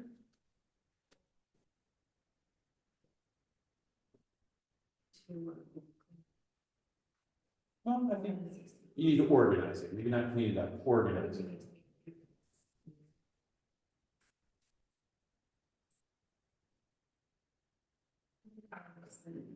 Yeah, I think focus right now is like if one is where you're like, I know I can do this, stick with one. Maybe halfway through the year, you start going, I'm crushing it. Give me some, let's work on another strategy. So we can pivot. If we're winning, we can add. But if that is what it is, like it's fine to have one. I love, and your database is going to take your time, right? Because for you, then I would say you need to talk to everybody in your database you can between now and the end of the year. That'll help you organize it. It'll help you get engaged with it. It's not easy. Maybe you get to half the database between now and the end of the year, but half the database is better than none of the database. start building the habits now, so that when January comes around, you're not in this place where you're still have a little tense about calling 100 people over a week, and, you know, like, start practicing that, start with the easy ones now. Get comfortable with getting into the habit, create generations of muscle, right? You don't just jump back in. When's the last time you sat down for a whole week and lead generated every day? If it's been years or months, like, you're gonna have to reset that muscle and grow it a little bit again. You're welcome. Couple more minutes on your strategy. Call me over if you have questions too. Happy to chat. You got some people moving on to their second. I love seeing that as well.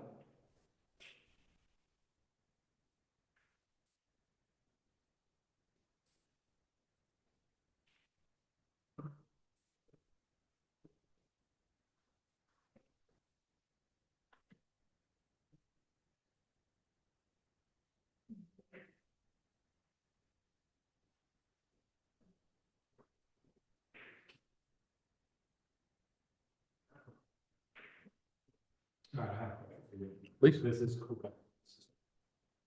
I have time blocking system ties into one. So I said, have time blocks done and set in place, ensuring all 6 pillars of business, including daily tasks by person. And then 30 posts a month, 30 reels a month, 40 personal touches a month, 1 event, 4 open houses, 15 follow-ups daily, and then command setup and properly set up by the first, and then the first 30 minutes of the day. All right. Well, because here, when I hear that, there is a ton of clarity and specificity in there where I know you know what you need to do. Right? Like, I'm confident that if I told you, all right, get to work, you'd be like, yep, I know what I need to do. I got my plan. That's what we're trying to get out of, is not knowing what to do. You have a plan, you know what you need to do. Take action.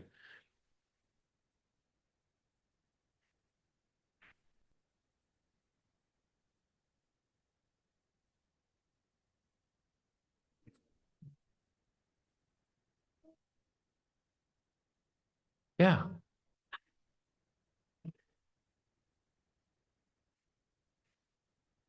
Green. Okay.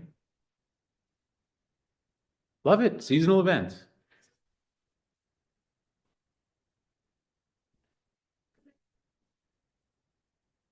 Uh-huh. Yep, you got it. It's great if you can be specific and say, we're gonna do a backpack drive, and we're gonna do this, and we're gonna do this. If you haven't done 4 events a year before, you might be at a place where you just know the first event, the winter event, right? And that's cool, that's fine.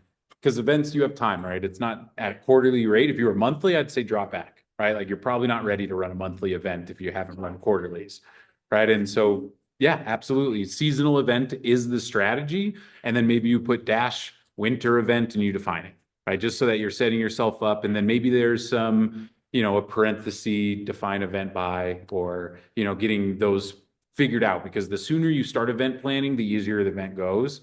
And so, like, what you're doing and where you're doing it at can be scheduled in January for the whole year. And it's easier, right? Because if you need a space, it's the hardest thing of an event is organizing space to be at.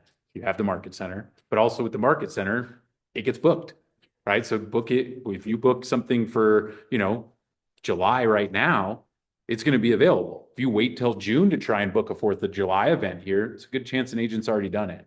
So get ahead of it on events, especially. They're planning built, like, that's where your success comes from, is the planning and events. So start early. Don't hold them often enough that you can't handle it. I suggest a 6-week timeline for event prep and promotion as well. So it's like, you'll learn more in the events class. That'll be helpful with that. But knowing what events you want to do, where you want to do it, and who you're going to invite is kind of the first 3 W's I always talk about with events: what, where, and who. Priscilla, yeah.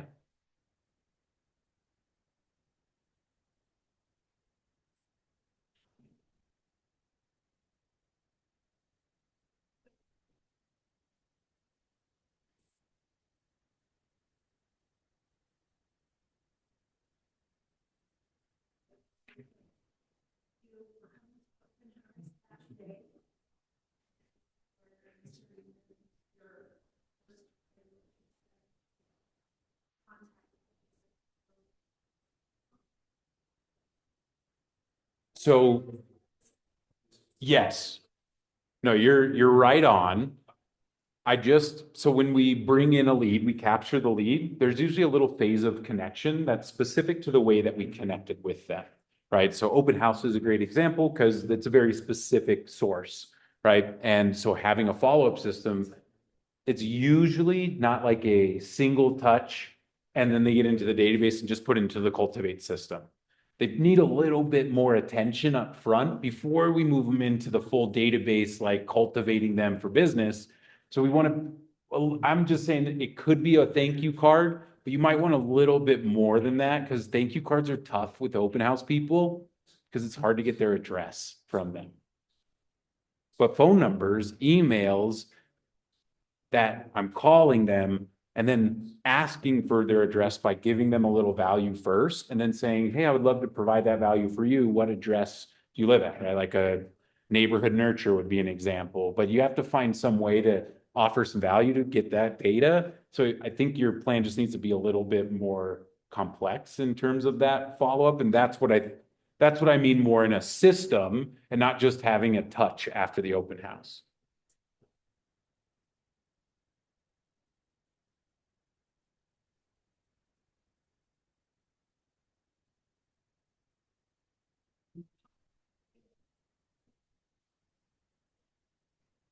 Yeah.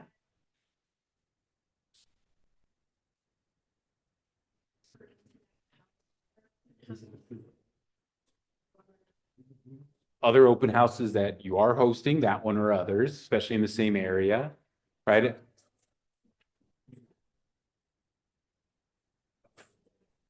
Yeah, yeah.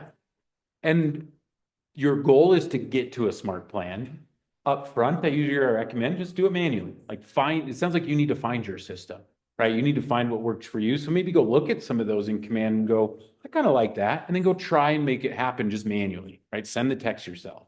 Have the email ready, send it yourself. Because then you're going to know what you're sending, when you're sending it, and you're going to start developing your system, your process of how you like to do it. And maybe it's the same thing that the smart plan started with, and you're like, this actually works great for me. Or maybe you're like, I actually like to do the call like this and do it this time, and then I send this. And right, maybe you reorganize it or you change the verbiage to match more of your value. Right. So some of this is trial and error. Right. You're newer. So like go after and go fail forward. Right. Like I can't tell you the system that works every time. I can just tell you that follow-up is the system you need to build. And the way you follow up is unique to you and your clients, and the source will tell me how aggressive to be in the follow-up. And so you're in a place where you get to experiment a little bit more. And that's what I'd recommend is be committed to this, but know that it might be a little longer till you know what your system is, right? But you can start executing something up front.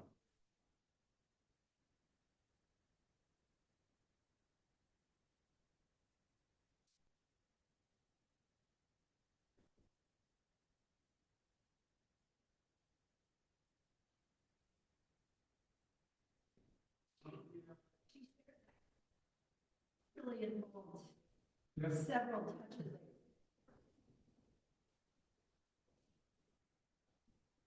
Yep.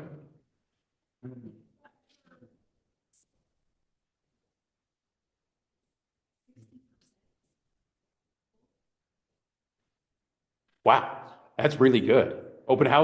That's really good for open house conversion is 60%.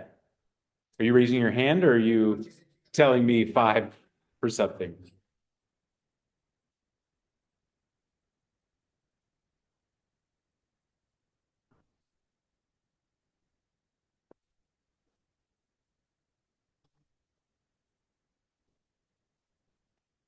Buyer, the buyer, my property.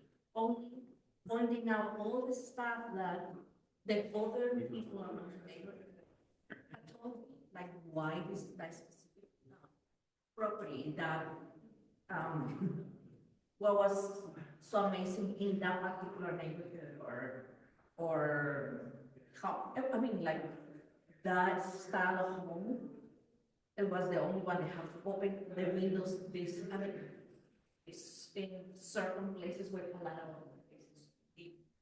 So I like so many things that, and actually Follow-up.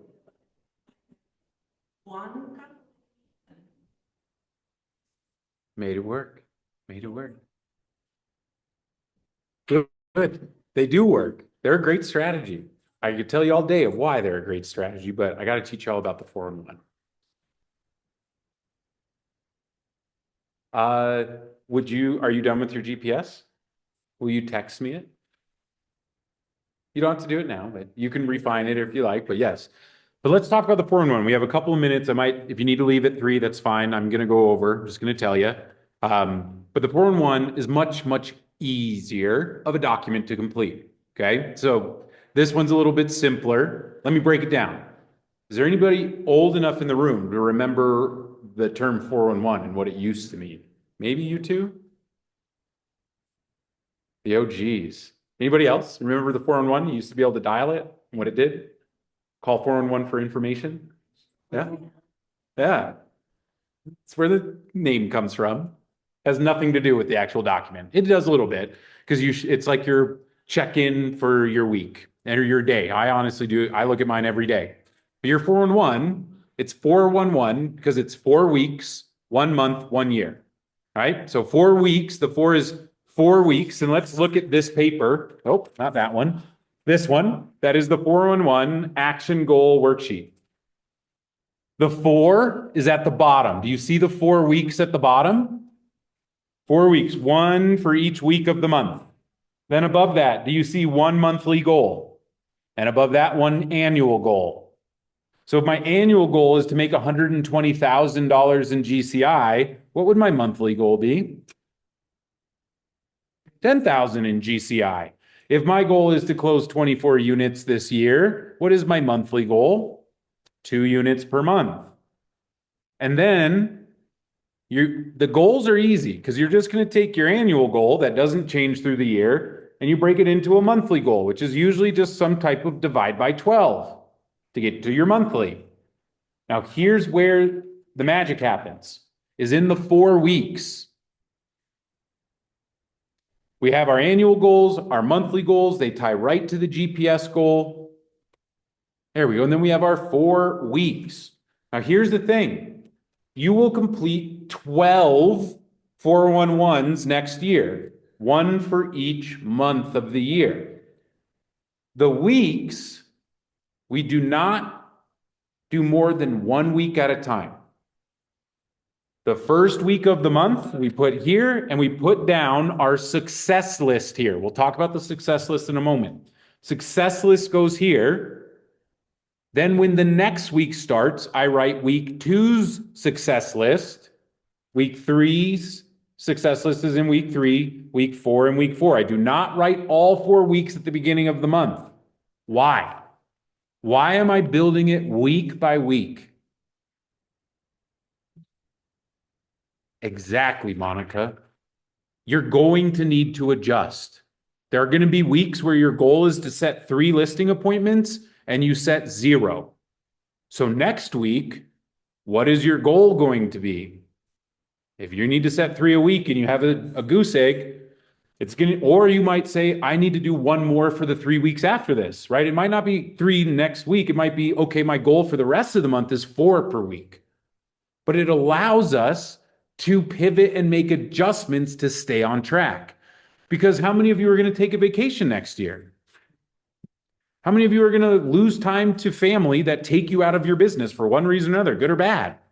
I know my family takes me out of my business sometimes, and that's fine. Because I know I'm going to do my 4-in-1, and it allows me to make the corrections by week to make sure that I stay on track. And the 4-in-1 is like going to the gym. If you go every day, after a year, you will see some very noticeable changes. But if you go every day and every day you're looking in the mirror, waiting to see that change every day, it's probably not going to be there. This is about time on task to see results. You're not going to be an expert at writing this out the first time you write it. Just continue to write it.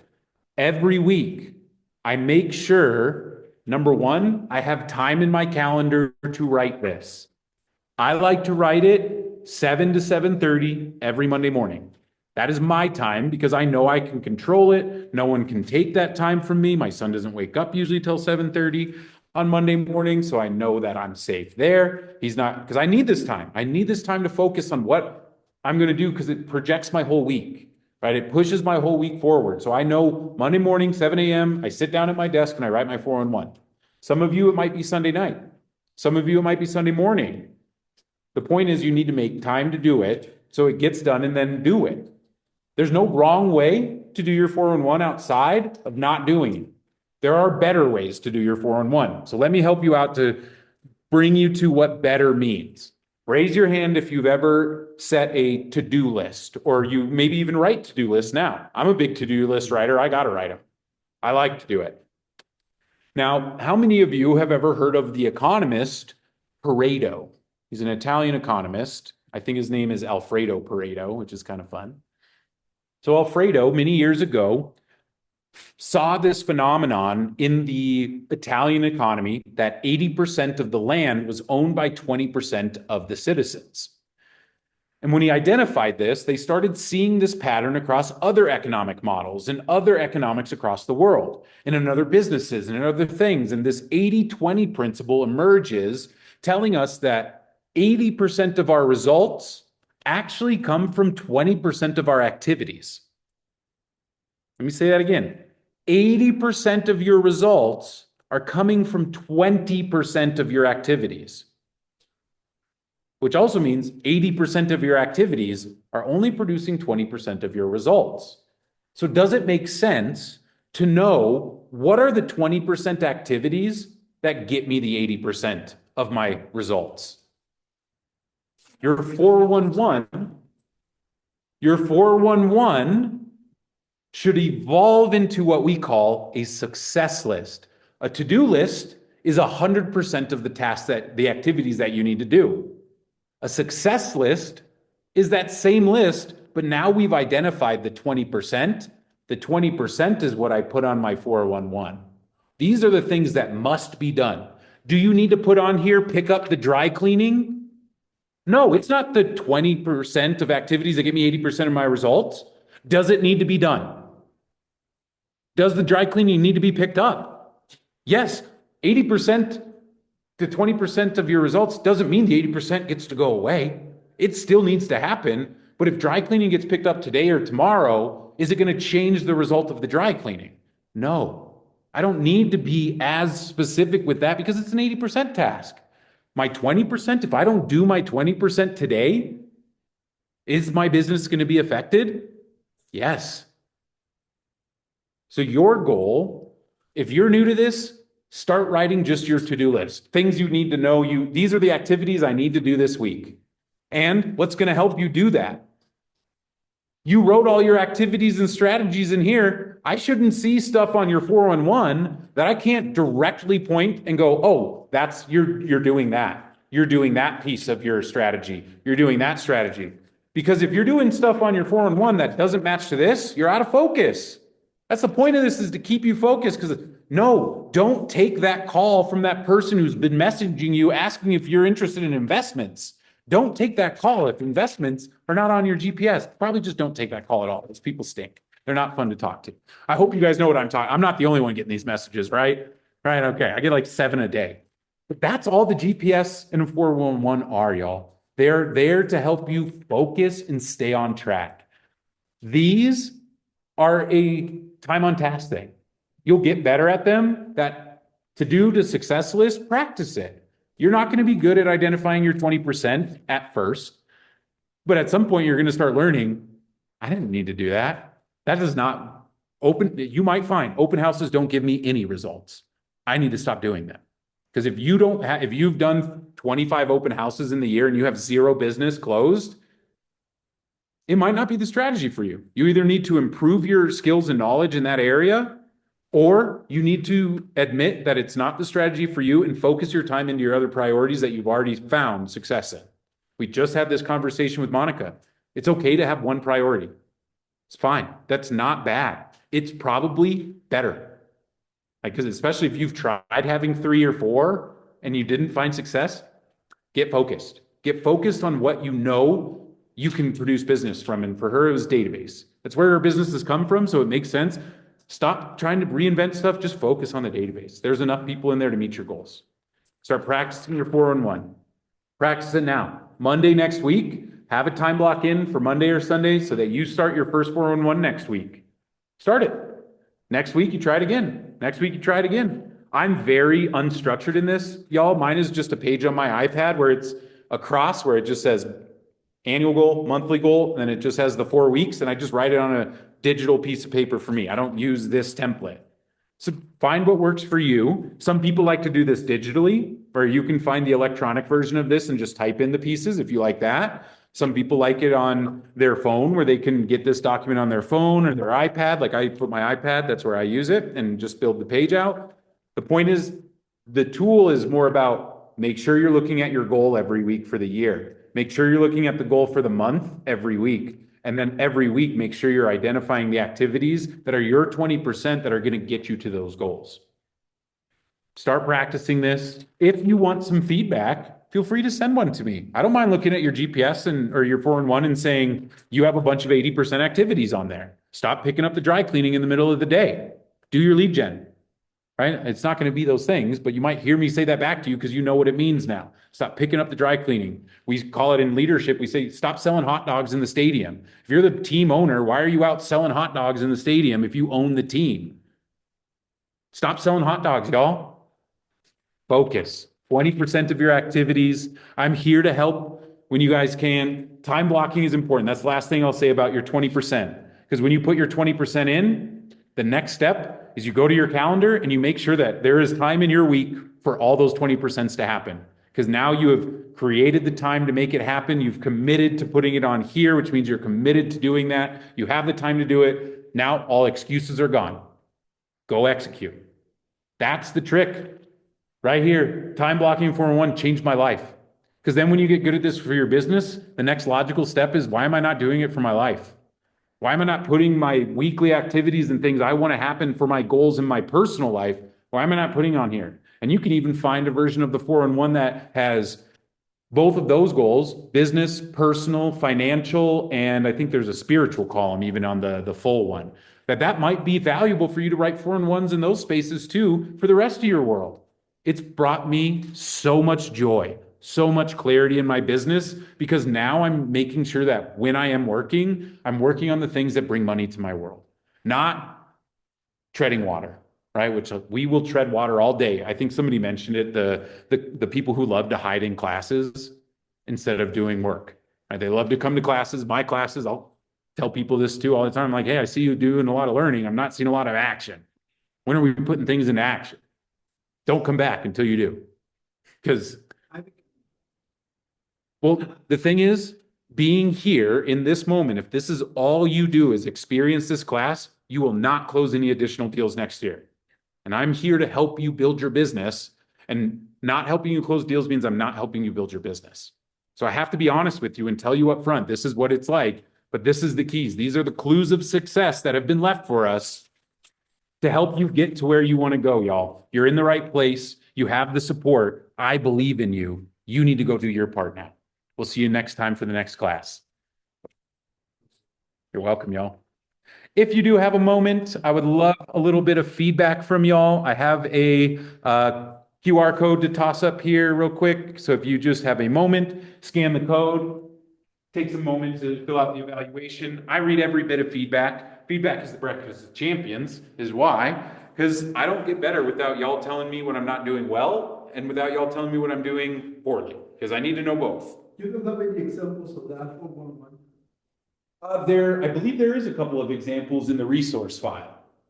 Yeah, and I'll be emailing it to you. I'll email you the recording. Also, if you'd like to see the TPS from those 2 MAPS clients that I mentioned earlier, I have some copies up here. If you'd like to see them. The other one that I didn't mention is also 45 units, 20 million in volume, average sales price 450,000.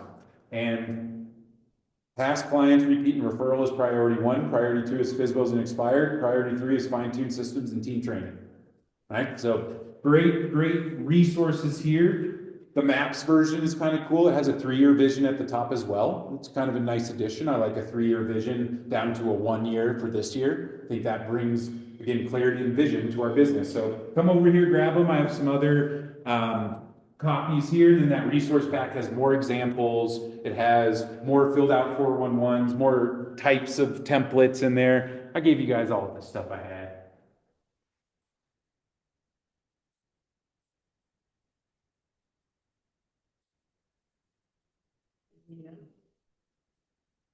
Uh-huh.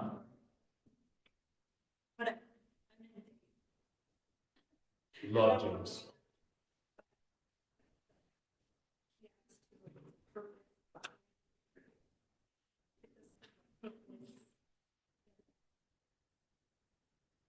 You might lose your focus, even if you have those.